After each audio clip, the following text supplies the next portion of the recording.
Godzilla vs. Kong released in March 2021, almost an entire year ago.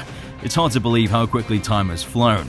The film delivered its promise on presenting a bombastic action-adventure following Kong as he attempts to take down Godzilla, with amazing set pieces on aircraft carriers in the Tasman Sea at the end of the first act, as well as the futuristic neon glow of Hong Kong in its finale.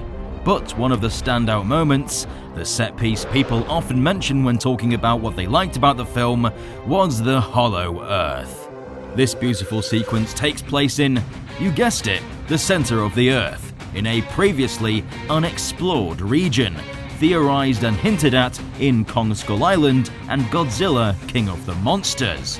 Here the mountains tower over the monsters, making them look tiny in comparison.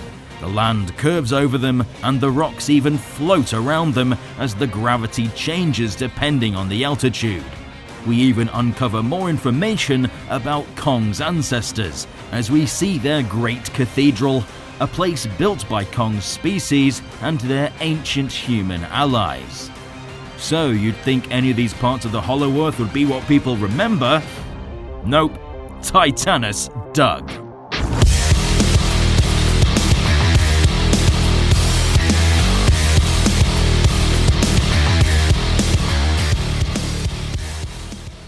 Titanus Doug, also known as the Foetodon, is just one of many monsters we see in the Hollow Earth, appearing for a measly 4 seconds, yet has made an immense impact, becoming a fan favorite thanks to its adorable little face. So, let's get to breaking down this memorable little titan. Titanus Doug was discovered in the far future year of 2024, when Apex and Monarch agents, alongside Kong, set out on an expedition to the Hollow Earth in an attempt to locate a seemingly unlimited power source capable of powering Mechagodzilla. On their mission, they utilized Heaves, Hollow Earth aerial vehicles, which can withstand the immense pressure of the planet's core. Capable of flying, they were able to survey the surface of the Hollow Earth and came across the Titan feeding on smaller rock critters, unbothered by Kong or the advanced machinery up above. Whilst being dwarfed by Kong, who stands at a height of 335 feet tall, Titanus Doug stands approximately 60 feet tall, with a length of 240 feet, and weighs 20,000 tons. Surprisingly larger than most people expected, the sheer scale of the Hollow Earth makes even the biggest of creatures look tiny. Titanus Doug is a species of reptile that walks on all fours, has brown scaly skin with rows of spikes protruding down its back, which may act as a defense against flying predators like hellhawks, large featherless bat-like creatures that inhabit the caverns of the Hollow Earth. Because of its brownish skin tones, it has the ability to blend into its environment and ambush creatures when they're at their most vulnerable, making hunting easy for this predator. Doug's skull structure is stubby, with jaws filled with razor-sharp teeth. With prey like the rock critters that wear tough exoskeletons, Titanus Doug has developed an extremely strong bite force capable of penetrating the shell and breaking bone. Since its eyes are forward-facing, this allows for binocular vision, meaning they have incredibly good eyesight, and despite its cute appearance, it's a formidable predator. Doug also sports a long, spiked tail, similar to the Thagomizer seen on Stegosaurus, which can be used to ward off larger titans and even smaller creatures that irritate it. Some have claimed that this creature could be a subspecies of Titanus gojira, or perhaps a distant relative, with some features like binocular vision, crocodile-like skin, and dorsal plates also being present on the King of the Monsters. And although nothing concrete has been officially confirmed, there's plenty of evidence to suggest this is the case.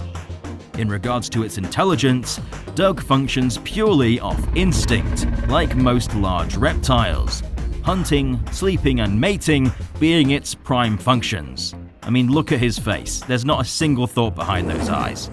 Observing monitor lizards, you can witness many of the same mannerisms and hunting styles, so it's safe to say that its IQ matches that of many of the reptiles that already exist in the animal kingdom. He doesn't play with his food like cats, and doesn't attempt to find a way to remove the shell of the rock critters. He instead puts it in his mouth and crushes it, making Doug not very smart, but that's maybe the most terrifying thing of all. Although Komodo dragons, whilst being solitary for most of its life, have been observed to team up with other members of its species to take down larger prey like water buffalo. So this potentially hints at the idea that Titanus Doug teamed up with other Foetodons to take down even larger titans. So who knows, maybe at some point thousands or even millions of years ago, dozens of these critters teamed up to take down a Titanus Gojira. In regards to the creation of this monster, it was brought to life by Matt Alsop and Jared Krzyzewski, the same concept artists that designed Mechagodzilla for Godzilla vs. Kong. Clear inspirations are the Komodo dragon, large monitor lizards that inhabit Komodo Island in Indonesia, but also another potential inspiration is the Simosuchus, an ancient alligatoroid creature from the late Cretaceous period, with a scaly appearance, stubby skull that also walks on all four legs. Its original concepts showcase a slightly different creature, one example being a smaller, much more lean and frightening creature with larger, more pointed spikes, as well as two prongs protruding from its tail, something that can move at a far more agile pace to take down its prey. In another piece of concept art, it takes a much more armored appearance, almost looking like Anguirus, the well-loved classic monster, which means in another universe, we could be seeing MonsterVerse Godzilla teaming up with Titanus Doug to take down alien cyborg chickens. In the concept art for Godzilla vs. Kong, it seems that a Monarch or Apex military team was meant to encounter Titanus Doug and engage in combat in an action-packed scene that would have fit right alongside the Warbat sequence, but this was most likely cut for time in order to streamline the film. Whilst this would have been an awesome scene to see, I'm happy we can look at Doug as a chubby, lovable titan instead of a terrifying murder machine.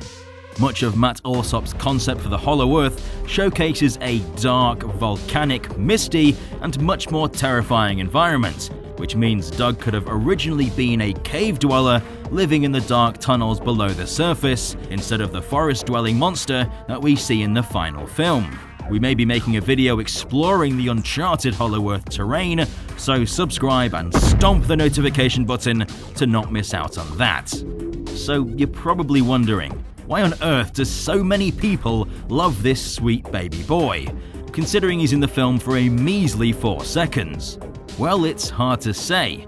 It could partially be because he bears some similarity to dogs. With its puppy dog eyes, it reminded viewers of maybe their own family pet, which has helped form a connection with the creature that has such a small part in the film. Another theory could be that fans just love to see new monsters.